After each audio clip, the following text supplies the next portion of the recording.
Hi, everybody. We are in Cape Town for the Women in Tech Global Summit.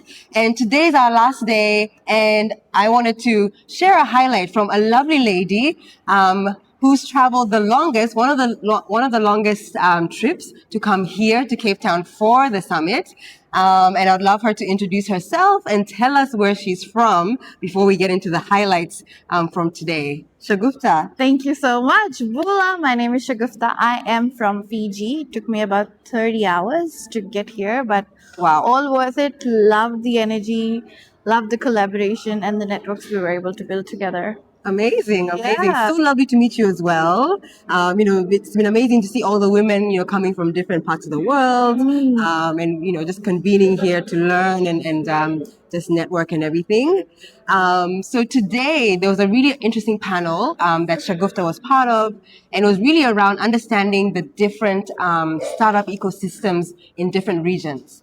And from Fiji, being in the Asia Pacific region, Shagufta shared some really interesting stats about the ecosystem that I would love for her to highlight for us today. So, yeah, Perfect. share a bit of those highlights. Perfect. I think the main thing is understanding that Fiji is a very sort of diverse ecosystem. It already has a very diverse ecosystem. We have over 330 islands and we have less than 1 million population. Wow. So when we talk about startup ecosystems, it's a very different market. It's very impact driven as well.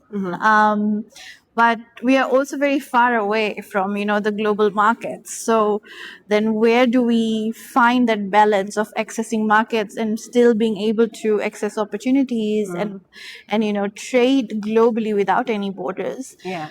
And that's when we came about with digital services trade. And I have worked in the outsourcing industry. I led the development of the outsourcing industry a couple of years back. And from there, we realized the enormous opportunity that digital services trade has, not just for Fiji, but for other Pacific Island countries, other small island developing economies as well, because trading services is much easier than trading products, right? Because we're already so far away. Yeah. You're looking at logistics, you're looking at certifications, and you're competing in a market that is already being served. Yeah. So, how do you then scale? How do startups scale? So, what we realized was when we were developing the outsourcing industry, it started off with around 1,000 people employed in the sector. Okay. And within 3 to 4 years, we were able to increase that number to 8,000. Oh, wow. And now it's around 10,000 people employed in the sector.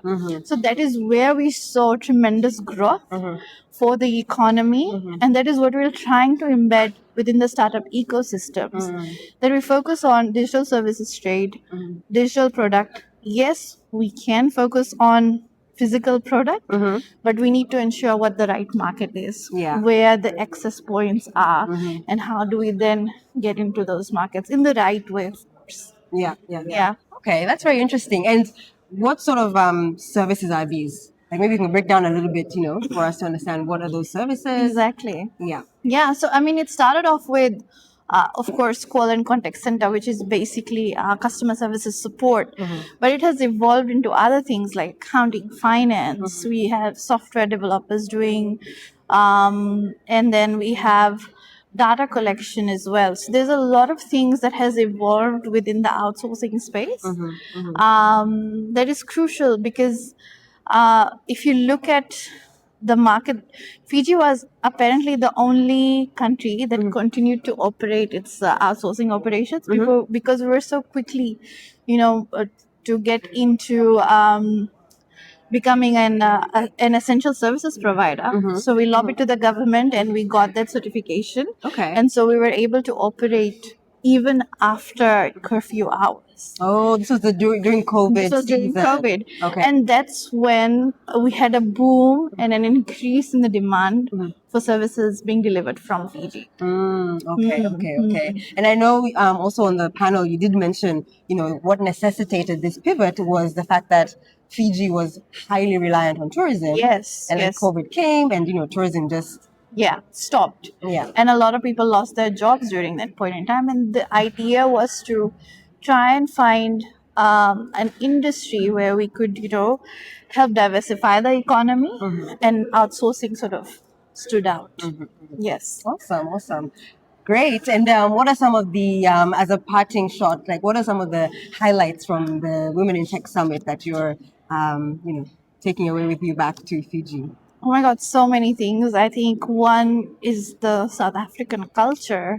It's just so beautiful. And I felt like home because we're connected. Of course, I have said this before, we're connected through rugby. And so it feels like home. And I take all of that love and energy back.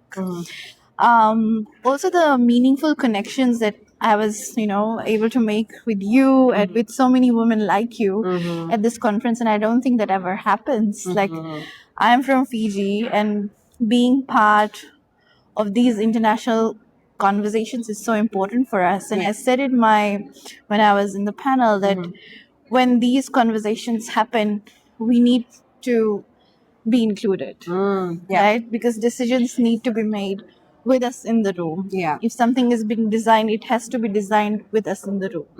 If something is being discussed, we have to be in the room for it. So this is that platform, and this is that opportunity, and I'm glad that I got to be a part of it. Awesome, awesome. Thank you so much. Thank you for giving us your highlights and sharing about the Fijian startup economy. And it was such a pleasure to meet you. And I hope that we connect again. Yes, definitely, definitely. Thank you so much. Thank you.